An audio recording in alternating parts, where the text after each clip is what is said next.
విషయంలో రాజకీయాలకు ఛాన్స్ ఇవ్వకూడదు. భారత్లోనే దాదాపు అన్ని పార్టీలు అనుసరించే విధానం ఇదే విషయాన్ని మరోసారి స్పష్టం చేశారు సీఎం రేవంత్ రెడ్డి. భారత సైన్యం చేసిన ఆపరేషన్ సింధూర్పై ఆనందం వ్యక్తం చేశారు ఆయన. అంతేకాదు భారత సైన్యానికి సంఘీభావంగా ర్యాలీ నిర్వహించాలని నిర్ణయించారు. రేపు సాయంత్రం 6 గంటలకు సెక్రటేరియట్ నుంచి నెక్లెస్ రోడ్ వరకు ర్యాలీ జరగనుంది.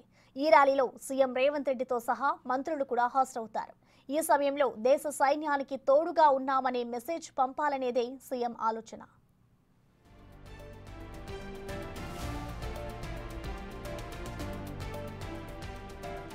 చావు దెబ్బతిన్న దాయాది దేశం కుట్రలకు తెరలేపే అవకాశం ఉంది.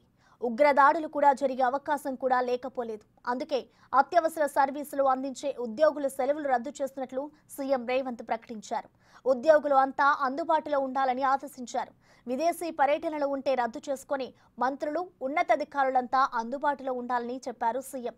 ఇక ఇలాంటి టైంలో సోషల్ మీడియాలో కూడా ప్రజలను రెచ్చగొట్టే ప్రకటనలు వైరల్ అయ్యే ఛాన్స్ ఉంది. అందుకే ప్రభుత్వ ఉద్యోగులు మీడియా, సోషల్ మీడియాలో అనవసర ప్రకటనలు చేస్తే కఠిన చర్యలు తప్పవని వార్నింగ్ ఇచ్చారు సీఎం.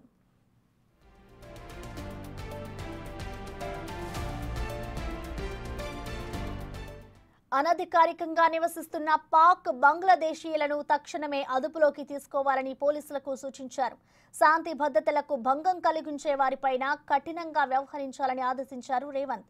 బ్లడ్ బ్యాంకుల్లో రక్తం నిల్వలు, అత్యవసర మెడిసిన్ ను సిద్ధం చేసుకోవాలని అన్నారు. ఆహార నిల్వలు కూడా పెంచుకోవాలని ఆదేశించారు. సైబర్ సెక్యూరిటీ విషయంలో అప్రమత్తంగా ఉండాలని సూచించారు. ఇలాంటి టైంలో ఫేక్ న్యూస్ ప్రజలను ప్రభావితం చేసే అవకాశాలు ఎక్కువగా ఉన్నాయి. అందుకే తప్పుడు ప్రచారం చేసే వారిపైన ఉక్కుపాదం మోపడానికి సిద్ధం కావాలన్నారు సీఎం. ఇక హైదరాబాద్లోని 3 కమిషనరేట్ల పరిధిలో సీసీ కెమెరాలను కమాండ్ కంట్రోల్ రూమ్ కి అనుసంధానం చేయాలన్నారు సీఎం.